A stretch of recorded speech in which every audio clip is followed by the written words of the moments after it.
de la scène de la danse, Oui. où on se dit pour la première fois, elle va faire vraiment ce qu'elle a envie, elle va vivre à l'écran. Enfin, moi, c'est une scène qui m'a beaucoup touché. Moi, c'est mon préféré. C'est super cheesy, c'est super romantique. Moi j'aime bien. C'est pas cheesy parce qu'elle est seule. Non, cheesy is good. C'est bien. Ah, cheesy, Pour moi, cheesy, c'est bien. Toutes les cheesy, oui, à la fin. Mais ça dépend, oui. Surtout, c'est la scène plus cheesy du film, je pense. Oui. Un élément important du film qu'on voit beaucoup à l'écran, c'était la mer. Je me demandais pour vous un petit peu comment c'était fait ce choix. On a plein d'idées métaphoriques, mais ça me paraît un peu ennuyeux immédiatement. Enfin, moi j'ai vraiment ressenti comme une espèce d'endroit où on a à la fois envie de s'échapper et en même temps qui bloque le personnage. Vous, comment est-ce que le choix s'est fait? Comment est-ce que ça...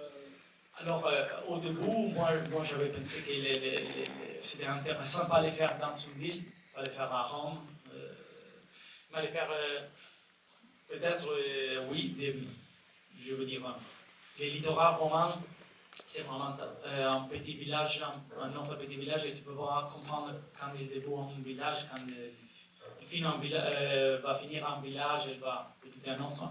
Et ça, c'était, je pense, l'endroit juste pour moi. Et aussi, moi, j'aimais bien qu'Hermano, il avait un horizon. À la fin, la mer, c'est un horizon. Non, je veux dire, moi, j'aime la mer, c'est tout. C'est 60% de notre planète, mais surtout, on donne la sensation d'avoir un horizon précis, qu'on ne sait pas quel horizon est à la fin. Et l'idée, c'était ça, oui. Et après, là, c'est un peu arrivé l'idée de faire tous les films un peu bleus. Oui, donc la maison bleue, de travailler beaucoup avec la couleur bleue. Et oui, pour la mer, justement. Tu as des inspirations d'ailleurs, peut-être précisément sur le thème de la mer, la trilogie de l'Aventura d'Antonioni, etc. On est vraiment dans ces inspirations-là. Non, magari, je veux dire non, et je veux dire, non, je pense que je veux dire, je pense chaque réalisateur, quand il voit un film d'Antonioni, il change, sa vie change, non? Mais je pense que les films, malheureusement, il n'y a rien à faire. Je veux dire, non, je n'ai pas pensé. J'ai plus pensé à des cinémas japonais. Les seuls cinémas que j'ai donné un peu comme référence qui faisaient les décors, les chefs opérateurs, c'était un peu les cinémas japonais des années 50, un peu un cinéma classique, Mikio Naruse, les premières Kaneto Shindo, aussi un peu de Ichikawa, des films classiques avec des histoires d'amour. Surtout, il y a un truc dans les cinémas japonais qui me plaît beaucoup, je pense que c'était au centre du film, et la pudeur où il montre les émotions, moi j'aime bien, je sens vraiment, je me sens vraiment lié à ça. Et donc je pense que c'était intéressant qui est un peu Hermano, c'est un peu un héros japonais pour moi. Ça fait tout à fait sens à publier, effectivement. Oui, encore quelques questions peut-être avant de... C'était justement la question que je voulais poser, parce que pour moi le cinéma italien, en général, la parole est très très présente, surtout dans les films récents. Je voulais vous poser la question des références qu'on pouvait retrouver dans votre film. Donc, vous en avez cité quelques-unes qui sont surtout asiatiques. Est-ce qu'il y a quelques réalisateurs italiens qui vous ont inspiré pour votre film? Pour ceux qui n'ont pas entendu, pardon, demande quels sont les réalisateurs italiens qui auraient inspiré. Moi, il y a un réalisateur qui est un énorme réalisateur de documentaires, qui a fait 2 films de fiction que moi j'aime beaucoup, j'ai beaucoup étudié, surtout les premières. Il est Leonardo Di Costanzo, il a fait L'Intervallo et L'Intrusa comme film de fiction, qui sont des films fantastiques pour moi. Les documentaires sont énormes, vraiment des documentaires énormes. Si vous n'avez pas vu, vraiment, il y a Cadenza d'Inganno, c'est un énorme documentaire.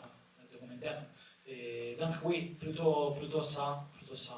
Et c'est vrai que aussi pour moi, c'est les trucs que moi, ça ne marche pas pour moi d'utiliser trop le folklore d'un ville, d'un pays pour conter une histoire. Moi j'aime pas ça. Moi j'ai enlevé toute l'accent et les dialectes d'Hermano que je pouvais, car j'aime pas trop c'est trop lié à un folklore seul. Oui. Encore 2 questions peut-être.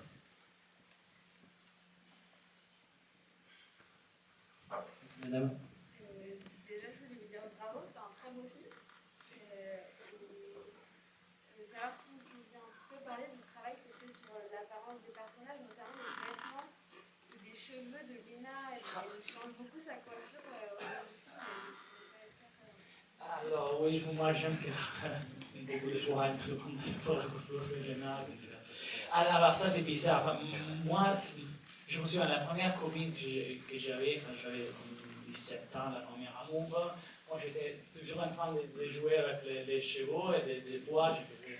Avec ses cheveux à elle ou avec les Oui, oui, moi, moi j'avais des chevaux,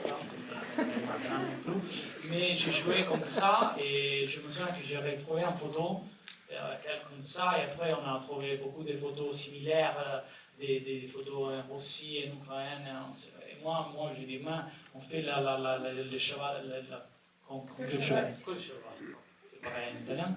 Et comme ça, et donc c'est un peu comme ça, mais d'où l'idée des vêtements et des coiffures, c'était un peu de faire quelque chose hors du temps, non? Hors du temps contemporain. Je veux dire que on croit que c'est 2019, mais il y a, oui, cette côté pour croire que les références viennent plus de 80, je ne sais pas. Je veux dire, la ville où est tournée, qui s'appelle Nettuno, pour tourner à la mer, qui s'appelle comme Neptune, le dieu de la mer. C'est des petits villages où tous les gens ils sont toujours, comment je veux dire, oui, Hermano, il s'habille toujours avec un truc, c'est comme je peux dire, Survêtement, jogging. Oui, survêtement. Survêtement, Survêtement du celtique. Oui, du celtique, oui, c'est ça. Donc, on a aussi un peu regardé la réalité de la ville.